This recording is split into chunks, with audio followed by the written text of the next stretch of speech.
मेरा नाम है हरिया, मैं काम करता हूँ बहुत बढ़िया, खाता हूँ खाना और रोज गाता हूँ गाना। अरे यार, आज तो बहुत देर हो गई। इस खतरनाक जंगल को देखकर तो मेरे हाथ पैर ठंडे हो गए हैं। अगर मैं वक्त पर गांव नहीं पहुंचा तो मालिक बहुत नाराज हो जाएंगे। तभी हरिया को एक आवाज सुनाई देती है। सुनिए हरु जी। अरे, ये आवाज किसने दी? तभी हरिया को सामने कुछ दूर एक औरत खड़ी दिखाई देती है। अरे भाई, ये औरत अकेली इतनी रात को इस जंगल में क्या कर रही है? चलकर पूछना पड़ेगा। फिर हरिया अपनी बैलगाड़ी उस औरत के सामने लाकर रोक देता है और उससे पूछता है।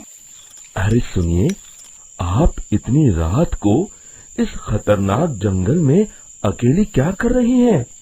तभी वो औरत मीठी आवाज में कहती है, अरे हरु जी, आप आ गए। मैं कब से आपका इंतजार कर रही थी।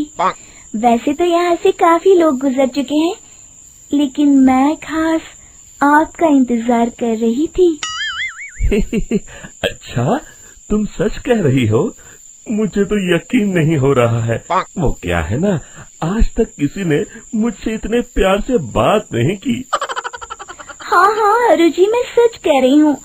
अब देर मत करिए और जल्दी से मुझे मेरे घर तक छोड़ दीजिए। हाँ हाँ, कौन सी बड़ी बात है, अभी छोड़ देता हूँ। आप मेरे पीछे बैलगाड़ी में बैठ जाइए और मुझे रास्ता बताते चलिए। फिर वो औरत हरिया की बैलगाड़ी में बैठ जाती है और हरिया बैलगाड़ी हाँकता हुआ आगे चल पड़ता है। फिर उस औरत के बताए हुए रास्ते पर चलते चलते हरिया बैलगाड़ी लेकर एक काली गुफा के आगे आकर रुक जाता है।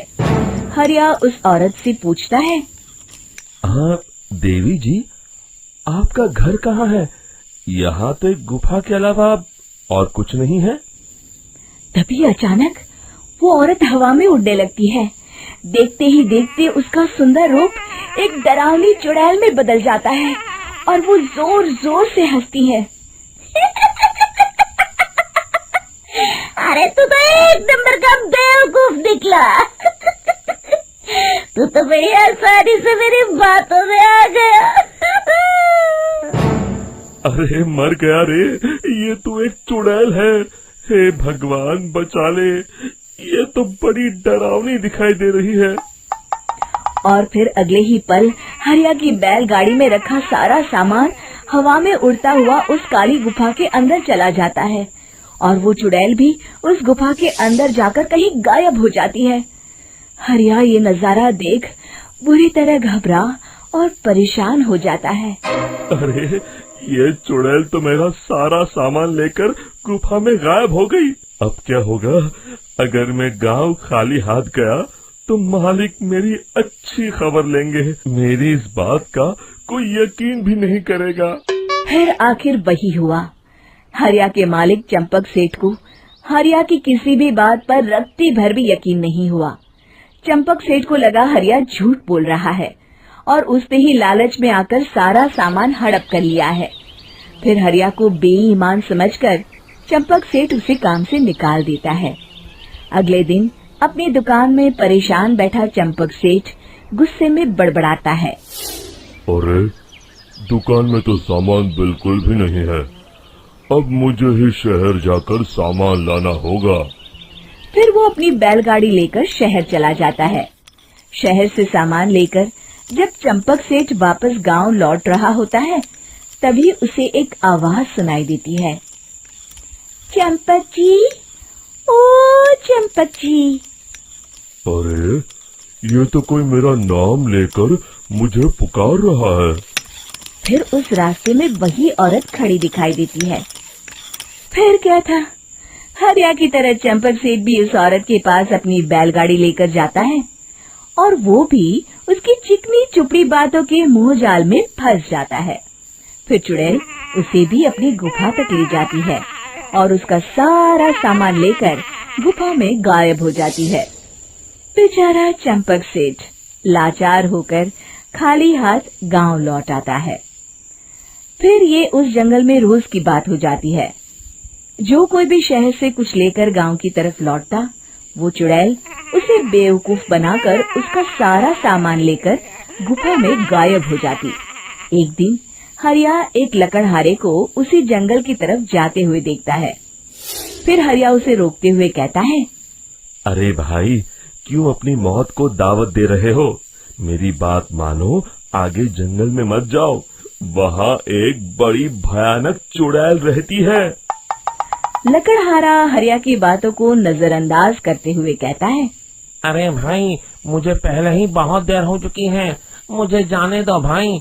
शाम तक लकड़ियाँ काट कर शहर के बाजार में बेचना है। तुम अपनी ये कहानी किसी फुर्सत में बैठे इंसान को सुनाओ, मैं तो चला। इतना कहकर लकड़हारा वहाँ से आगे जंगल की तरफ चला जाता है। फिर अगले दिन गांव के मुखिया के घर के बाहर बहुत सारे लोग जमा हो जाते हैं। तभी हाथ में कुल्हाड़ी लिए खड़ा लकड़हारा कहता है, अरे मुखिया जी, अब आप ही हमें बचाइए उस जंगल वाली चुड़ैल से। हमारा सारा काम तो शहर से ही होता है।